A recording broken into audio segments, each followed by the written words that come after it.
lupa like, subscribe, dan nyalakan lonceng notifikasinya.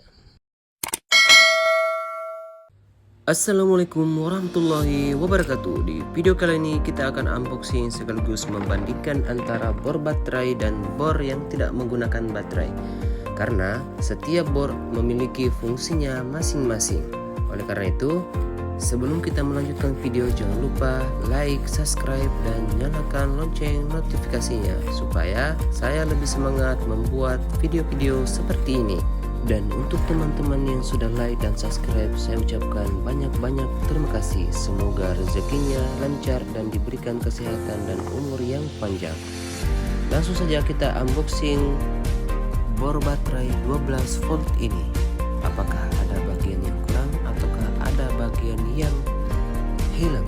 Oleh karena itu, mari kita sama-sama unboxing satu persatu bagian-bagian daripada bor 12 volt ini. Yang pertama ada baterai, tampilan baterainya seperti ini. Selanjutnya ada bagian fleksibilitas. Saya menyebutnya fleksibilitas karena dapat ditekuk saat memutar skrup di bagian-bagian yang tidak bisa dijangkau oleh bor. Selanjutnya ada bagian-bagian untuk memutar baut spandek. Cara pemakaiannya seperti ini, jadi disambungkan satu persatu. Kemudian jika ada baut yang tidak bisa dijangkau oleh bor, maka alat ini menjadi solusinya, karena bisa ditekuk ke kiri, ke kanan, ataupun ke bawah, tergantung posisinya seperti apa. Selanjutnya ada charger. Charger ini bertujuan mengisi daya pada baterai 12 volt ini. Dan yang selanjutnya ada mesin utama daripada bor 12 volt atau bor baterai 12 volt. Tampilannya seperti ini. Dan alat-alat pendukung seperti bor kayu dan bor besi dan baut-baut lainnya ada pada box bor yang telah disediakan oleh si penjual. Selanjutnya untuk membandingkan atau untuk membedakan dan mengetahui fungsi daripada bor baterai dan bor yang tidak menggunakan baterai. Sekedar informasi, untuk bor yang satu ini yang mereknya Makita biasanya digunakan untuk melubangi beton, besi, dan kayu. Sedangkan bor yang menggunakan baterai ini biasanya digunakan untuk memutar skrup-skrup pada pintu lemari dan ranjang jika memiliki skrup. Untuk itu, marilah kita sama-sama melihat perbedaan dari kedua bor ini ketika memutar skrup. Untuk bisa memutar skrup, terlebih dahulu kita memasakkan obeng pada ujung bor baterai. Selanjutnya kita akan mencoba memutarkan skrup ini masuk ke dalam kayu.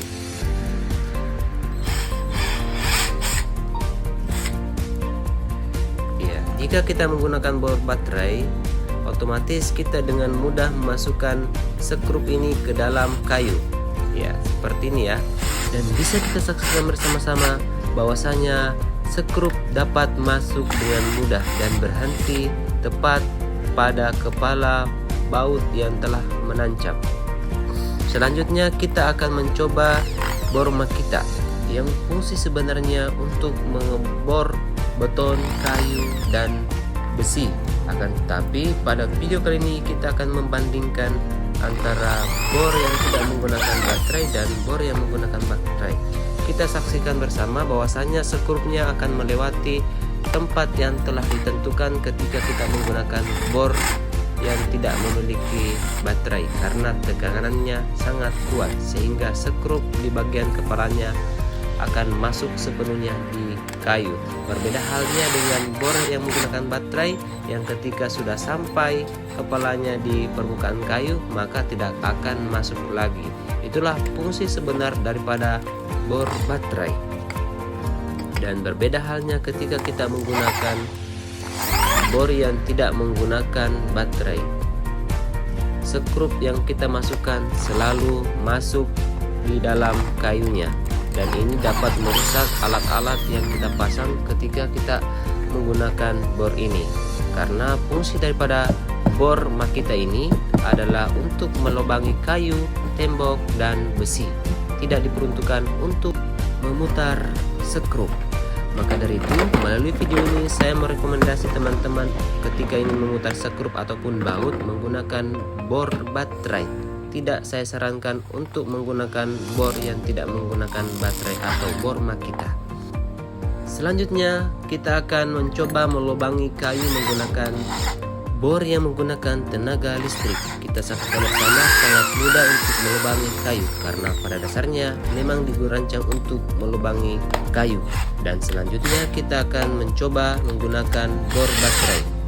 Kita bisa saksikan bersama bahwasanya bor ini dapat melubangi kayu. Namun kita bisa saksikan bor ini tidak secepat bor yang digunakan di awal tadi.